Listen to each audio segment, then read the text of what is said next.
শ্ৰীকৃষ্ণক ভগৱান বিষ্ণুৰ অৱতাৰ বুলি কোৱা হয়। এই সৃষ্টিৰ পালনকৰ্তা ভগৱান বিষ্ণুৱে।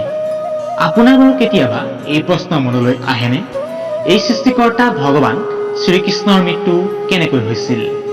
প্ৰিয় দৰ্শক, ভিডিঅ'টো আৰম্ভ কৰাৰ আগতে আপোনালৈ এটা সৰু অনুৰোধ, নিতৌ এনেধৰণৰ ভক্তিমূলক কাহিনীৰ বাবে আমাৰ চেনেলটিক ছাবস্ক্ৰাইব কৰিব আৰু ভিডিঅ'টো লাইক এটা কৰি আপোনাৰ প্ৰিয় বন্ধুলৈ এই ভিডিঅ'টো শ্বেয়াৰ কৰিব।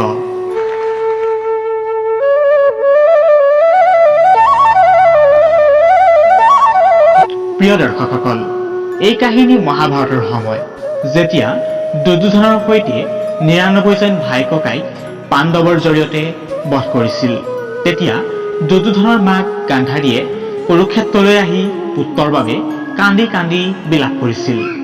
তেতিয়া কান্দি কান্দি ১০০ পুত্ৰৰ মৃত্যুৰ কাৰণ শ্ৰীকৃষ্ণ বুলি কৈছিল।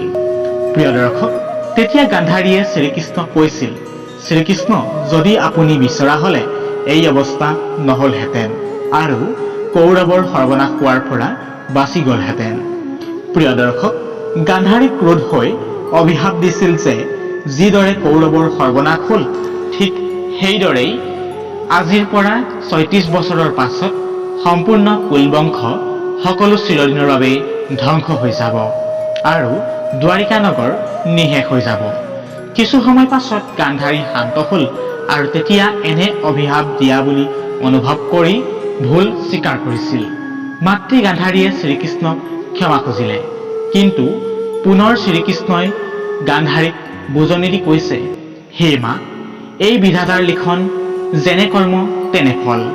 যেতিয়া কুল ধ্বংস হোৱাৰ সময় আহিব, মোৰ পৰাই আৰম্ভ হ'ব।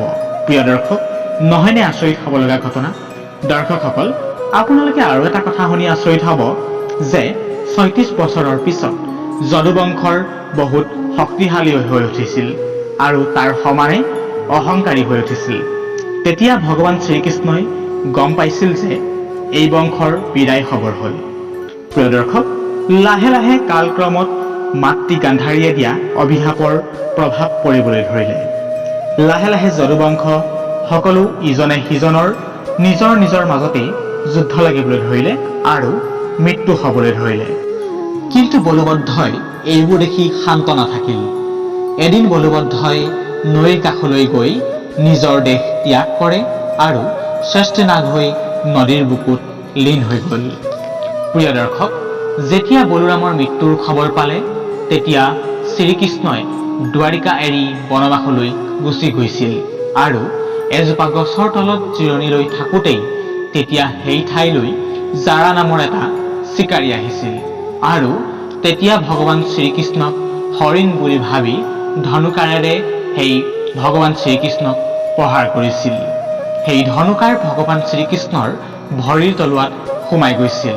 প্ৰিয় দৰ্শক, তেতিয়া সেই চিকাৰীয়ে গম পাইছিল যে সি হৰিণাক বধ কৰা নাই, সি শ্ৰীকৃষ্ণকহে বধ কৰিছে। তেতিয়া চিকাৰীজনে শ্ৰীকৃষ্ণৰ ওচৰলৈ গৈ ক্ষমা খুজিলে আৰু কান্দিবলৈ ধৰিলে। তেতিয়া শ্ৰীকৃষ্ণই কৈছিল, শান্ত হৈ যোৱা জাৰা, এই বিধিৰ বিধান কোনেও মচিব নোৱাৰে আৰু মোৰ মৃত্যু তোমাৰ হাততেই আছিল। শ্ৰীকৃষ্ণই কৈছিল, তুমি আগৰ জনমত বালি আছিলা আৰু তেতিয়া মই লুকাই লুকাই তোমাৰ ওপৰত প্ৰহাৰ কৰিছিলো। তোমাৰ পত্নীয়ে মোক অভিশাপ দিছিল যে এই জীৱনত মোৰ মৃত্যু বালিৰ হাতেৰেই হ'ব আৰু অৱশেষত শ্ৰীকৃষ্ণই নিজৰ প্ৰাণ ত্যাগ কৰিলে। প্ৰিয় দৰ্শকসকল, এনেদৰে প্ৰভু শ্ৰীকৃষ্ণই মৃত্যুক আঁকোৱালি ল'লে আৰু স্বৰ্গলৈ যাত্ৰা আৰম্ভ কৰিলে।